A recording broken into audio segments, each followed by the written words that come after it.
la escena independiente asturiana tenemos a San Jerónimo, dúo enraigonau en Asturias pal que lle vital cal tener el control de lo que faen y nun imponese víes de creación.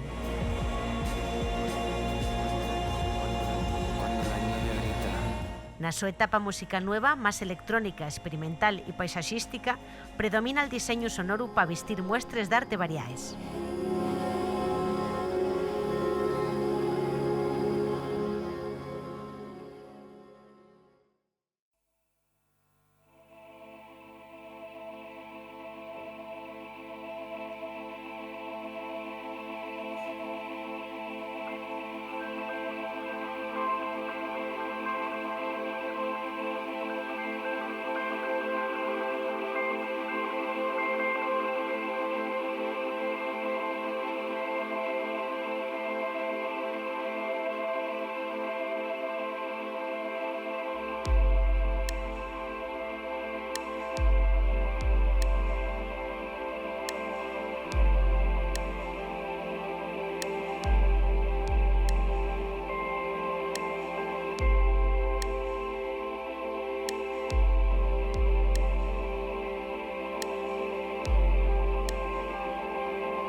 San Jerónimo, que sois María y Nacho, un proyecto que cumple ya, así como que no quiere la cosa, 10 años. Toda una década, o sea que ha pasado ya tiempo, que además tiene todo su inicio en Salinas, inicio y gran parte de su desarrollo. Vosotros veníais además ya de otras experiencias musicales. ¿Qué os rondaba en la cabeza cuando echáis a andar con San Jerónimo, hace ya 10 años? Pues yo creo que eran las ganas de expresarnos con un proyecto propio, ¿no? Porque sí que estábamos participando en otros proyectos en los que, bueno, nuestro rol pues tenía peso y era importante, pero era como que a veces sentíamos como una especie de tapón o de pared, ¿no? A la hora de expresarnos con nuestras influencias o gustos musicales y bueno, yo creo que eso fue lo que nos animó un poco a los dos a encontrar esa vía que teníamos en común María y yo. Y a descubrir música nueva, pues en ese camino que todos tenemos de ir descubriendo bandas, estilos y ver que los dos íbamos de la mano por ahí. Entonces, eso fue lo que nos hizo. ¿Y cómo de importante es Salinas en todo esto? Porque el primer disco se llama Salinas. Imagino yo que los paisajes y las playas y el ambiente... Pues muchísimo. O sea, yo creo que el primer disco, que es como un reflejo así un poco más intimista, ¿no? Creo que es como un símil de... Yo creo que si Salinas pudiera sonar, ¿no? Si dijéramos... Además, Salinas 2015. Sí, porque es una hora en la que solíamos ensayar. Es una cosa un poco friki, pero bueno. Sí. Es que 10 años ya es tiempo suficiente como para que pasen muchas cosas o para pasar por varias etapas. Vosotros tenéis una primera un poco, digamos, más clásica de ir sacando los discos y todas estas cuestiones, luego una ya más deudora de los tiempos, que es esto de ahora vamos a sacar singles, pero ahí aprovecháis y empezáis a colaborar, luego ya veremos con quién, con un montón de artistas, ¿no? También, y muchos por aquí de Asturias, y luego ya entráis en una tercera etapa, que es la de, no sé si, bueno, la que estáis un poquitín ya más inmersos ahora, que es la del diseño sonoro, ¿no?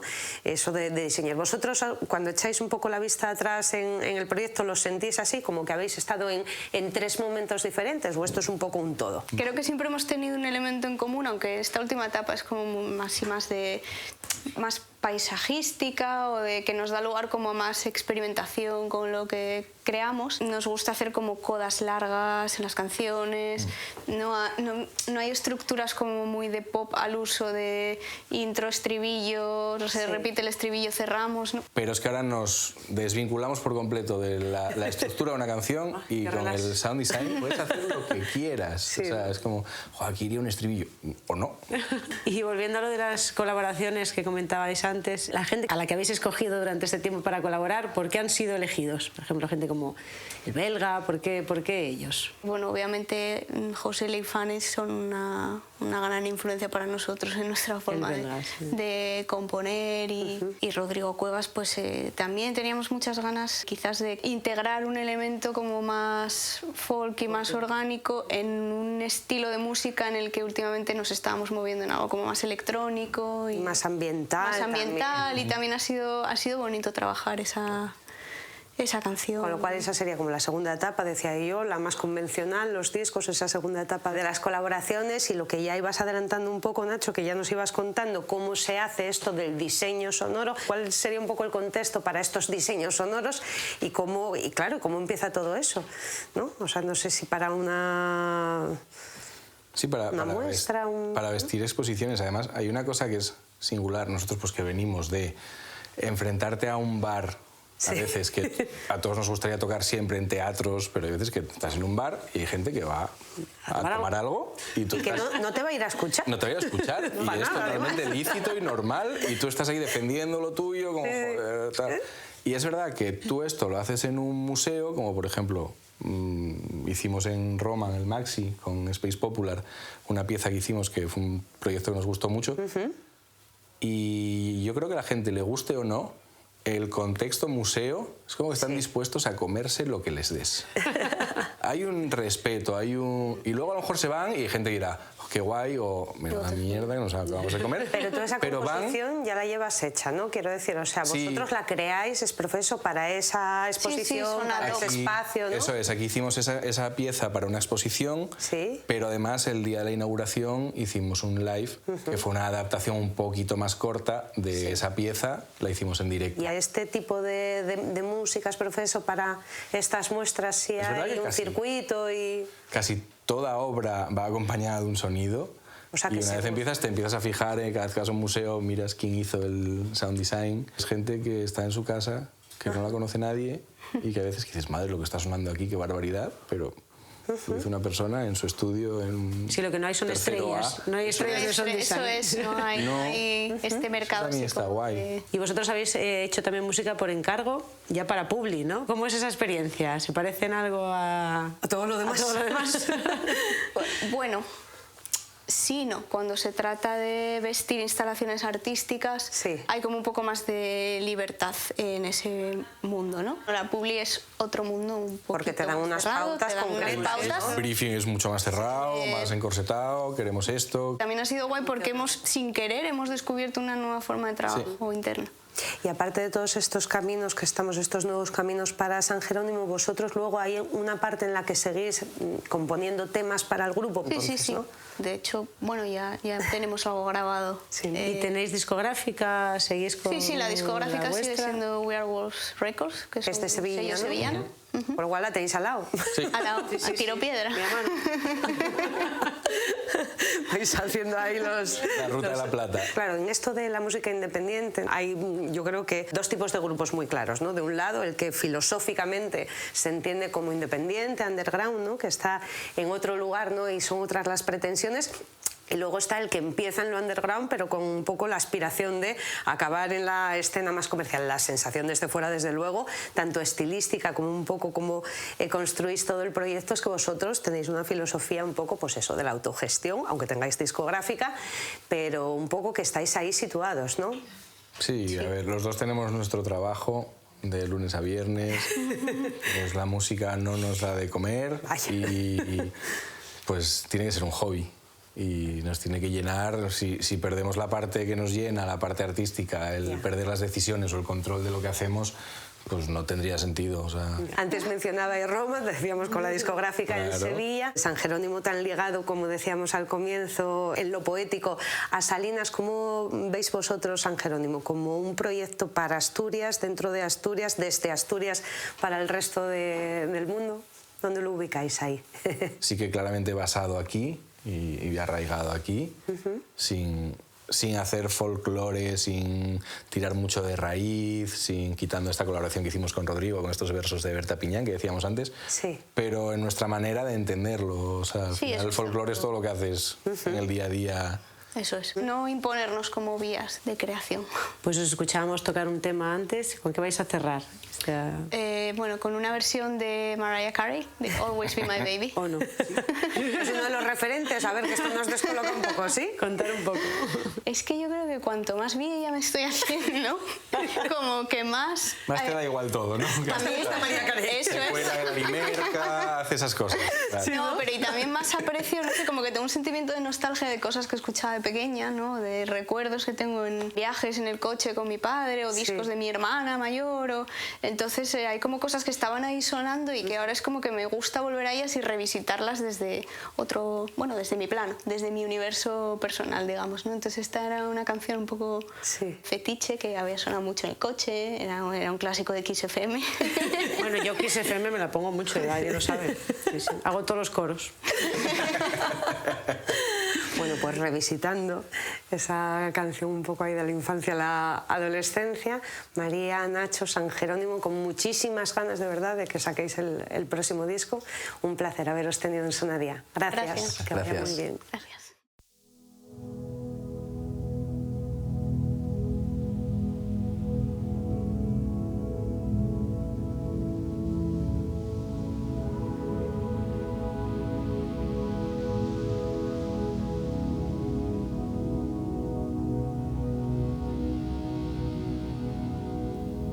We were a swoon, babe, for a moment in time,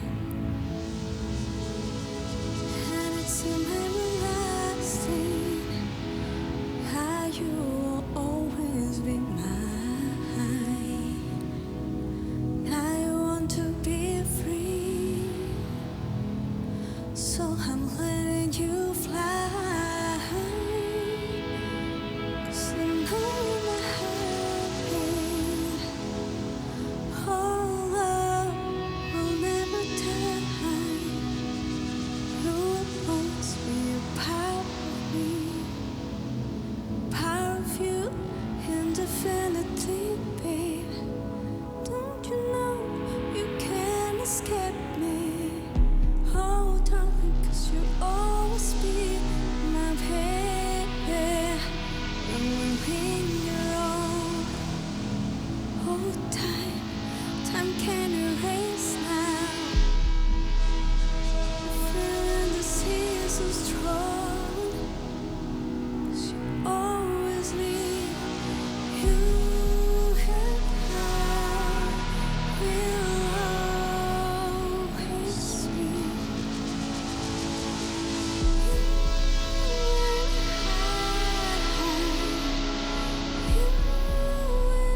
Do you